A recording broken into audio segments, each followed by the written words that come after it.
Good morning dear friends. जैसा कि हमने कल आहार एवं पोषण विज्ञान के बारे में पढ़ा था, जिसमें हम लोगों ने कार्बोहाइड्रेट को पढ़ लिया था और आज हम लोग प्रोटीन के बारे में अध्ययन करेंगे। तो आइए देखते हैं प्रोटीन के बारे में।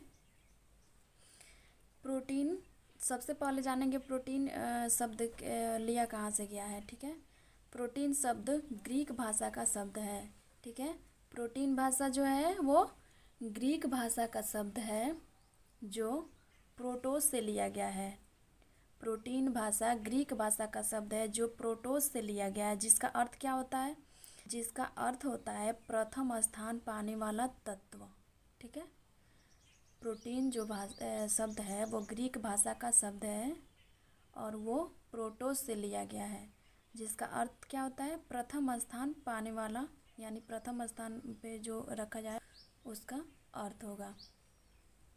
और इसको जानेंगे सबसे पहले किस सन में इसका दिया गया था।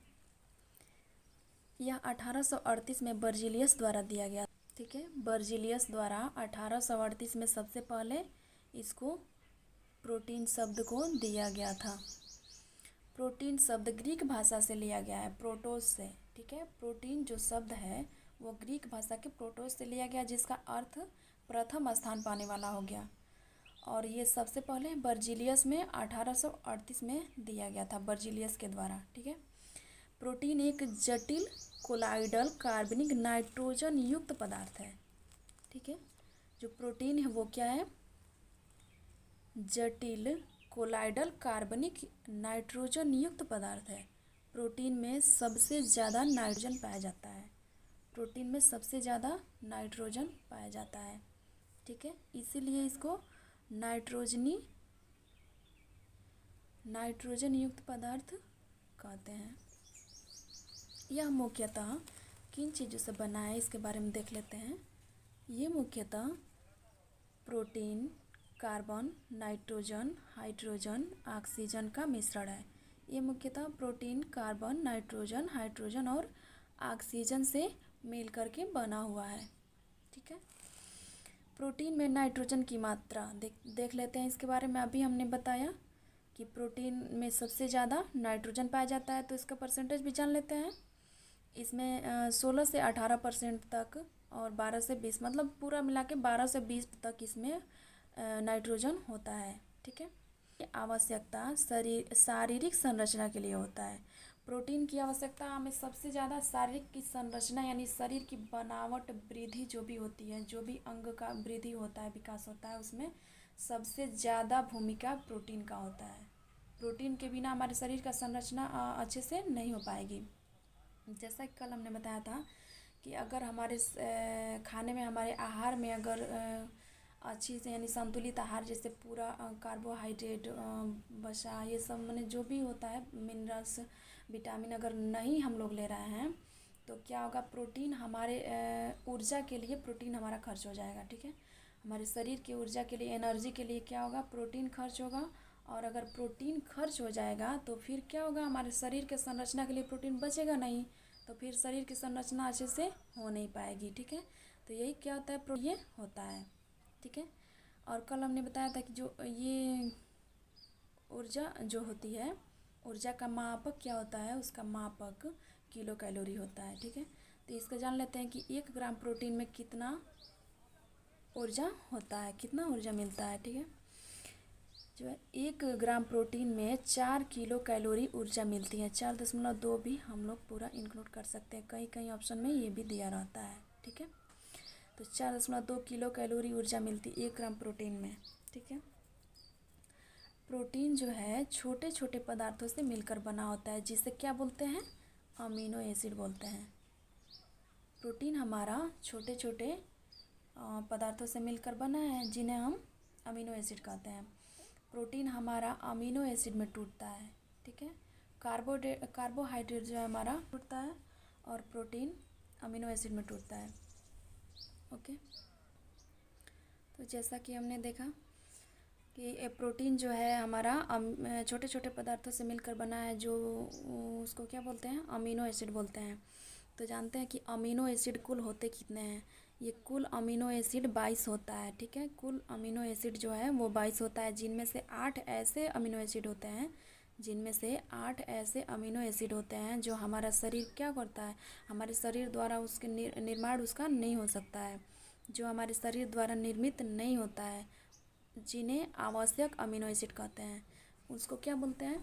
आवश्यक अमीनो एसिड बोलते हैं। अमीनो एसिड आवश्यक कितना होता है? 8 अमीनो एसिड ऐसे हैं जो हमारा शरीर उसका निर्माण नहीं करता है और उसे आवश्यक अमीनो एसिड कहते हैं, और इन्हें भोजन से ही प्राप्त किया जा सकता है। आवश्यक अमीनो एसिड द्वारा प्राप्त करते हैं, और बाकी सभी जितना अमीनो एसिड है वो हमारा शरीर बना लेता है, ठीक है। सभी एंजाइम प्रोटीन से बने होते हैं। जितने भी एंजाइम होते हैं, जो हमारे शरीर में जितने भी एंजाइम होते हैं वो सारा प्रोटीन से ही बना होता है। और जितने भी हार्मोन्स होते हैं, हार्मोन्स का निर्माण भी प्रोटीन ही करता है। हार्मोन्स की जितना भी हार्मोन्स हमारे शरीर हमारा जितना भी शरीर हमारा हार्मोन्स रिलीज करता है, वो सारा हार्मोन्स प्रोटीन का ही बना होता है, प्रोटीन से ही बना होता है, ठीक है। यहाँ तक कि जो ब्लड में डीएनए और आरएनए होता है उसका भी निर्माण प्रोटीन से ही होता है। जो ब्लड में हमारा डीएनए और आरएनए होता है उसका भी निर्माण प्रोटीन ही करता है। हमारे शरीर का लगभग 15% भाग प्रोटीन से बना होता है। हमारे शरीर का लगभग 15 प्रोटीन से बना होता है। ओके, देखते हैं। प्रोटीन शरीर में संचित नहीं होता है, मतलब प्रोटीन जो है वो हमारे शरीर में स्टोरेज नहीं होता है। प्रोटीन का स्टोरेज हमारे शरीर में नहीं रहता है ज़्यादा देर तक, इसीलिए प्रतिदिन आहार में प्रोटीन युक्त खाद्य पदार्थों को शामिल करना चाहिए। यानी हमारे आहार में डेली हम जो भी भोजन करते हैं, जो भी आहार लेते हैं, उसमें जो भी डाइट ले रहे हैं उसमें बचाइए, क्योंकि प्रोटीन हमारा शरीर क्या करता है? स्टोरेज नहीं करता है, ठीक है। शरीर में एंटीजन, एंटीबॉडीज आदि प्रोटीन का विशेष रूप है। शरीर एंटीजन है, एंटीबॉडीज है, वो क्या करता है? प्रोटीन का एक रूप है। प्रोटीन शरीर में पीएच की जो है हमारे शरीर के पीएच बैलेंस को भी बनाए रखता है, ठीक है। देखते हैं आवश्यक अमीनो अम्ल। जो भी अभी हमने बताया कि आवश्यक अमीनो अम्ल शरीर जो नहीं बना पाता है, वो भोजन के द्वारा लिया जाता है, तो वो कितने होते हैं? 8 होते हैं। उसके जो पहला ये ल्यूसीन है, आइथियोनिन है, लाइसिन है, थ्रियोनिन है, ट्रिप्टोफैन है, वैलिन है, आर्जिनिन है, और हिस्टाडीन है, और लास्ट फेनिल है। तो आपने देखा कि 10 क्यों बताया? इसमें जो 2 होता है ये आर्जिनिन और हिस्टाडीन होता है, ये हमेशा के लिए है। ये केवल ये जो आर्जिनिन होता है ये केवल किशोरावस्था में विकास के लिए इसकी ज़रूरत पड़ती है। जो किशोरावस्था में विकास यानी किशोरावस्था में हमको बस क्या होता है? आर्जिनिन की ज़रूरत पड़ती है। और ये हिस्टाडीन जो है ये नवजात शिशुओं के लिए बस इसकी आवश्यकता होती है। शिशु होते हैं उसके लिए बस हिस्टाडीन की ज़रूरत पड़ती है। बाकी सारा जो 8 आवश्यक अमीनो अम्ल है वो हमें हमेशा ज़रूरत पड़ती है, जिसमें हमने अभी क्या देखा? Leucine, isoleucine, methionine, lysine, threonine, tryptophan, valine, arginine, हिस्टाडीन और फेनिल।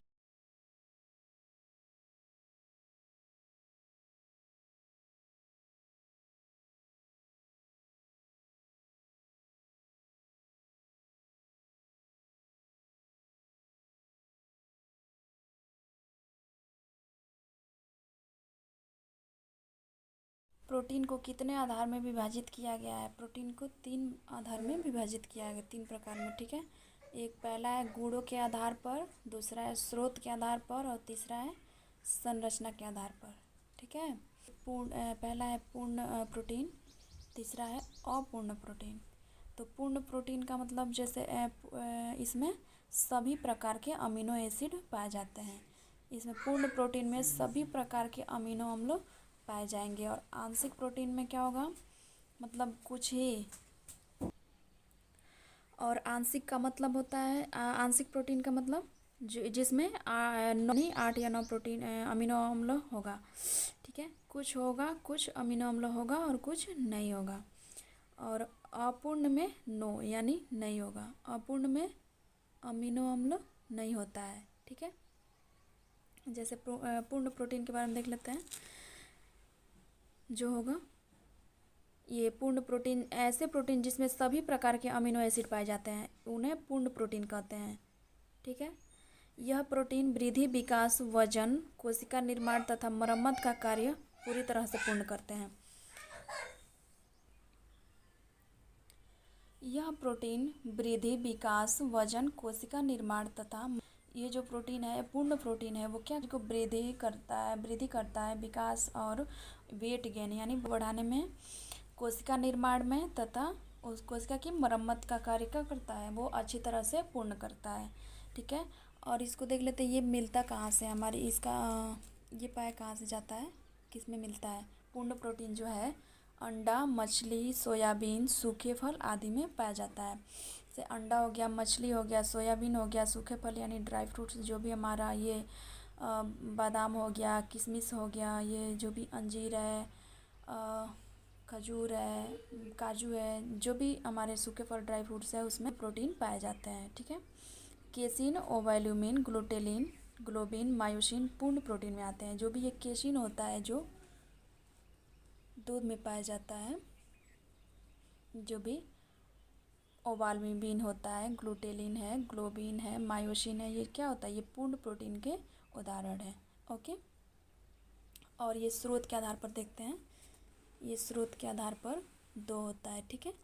पहला जो है प्राणिज और दूसरा वानस्पतिक। ठीक है। प्राणिज मतलब जैसे हो गया ये क्या बोलते हैं पशुओं से प्राप्त जो भी प्रोटीन होता है, जैसे दूध हो गया, दूध, दही, ये फिर या फिर मछली, अंडा, ये सब जो होता है प्राणिज, ये फर्स्ट क्लास का यानी फर्स्ट स्टेज में ये जो होता है इसका प्रोटीन पाया जाता है। इसमें 100% इसका यूज होता है। और जो भी दूसरा है वनस्पतिक, ये सेकंड क्लास का होता है, ये सेकंड स्टेज में आता है। वनस्पतिक जैसे ये साग सब्जी जो भी हो गया, आलू हो गया, ये सब जो होता है उसमें 60 से 65% उसका यूज़ किया जाता है।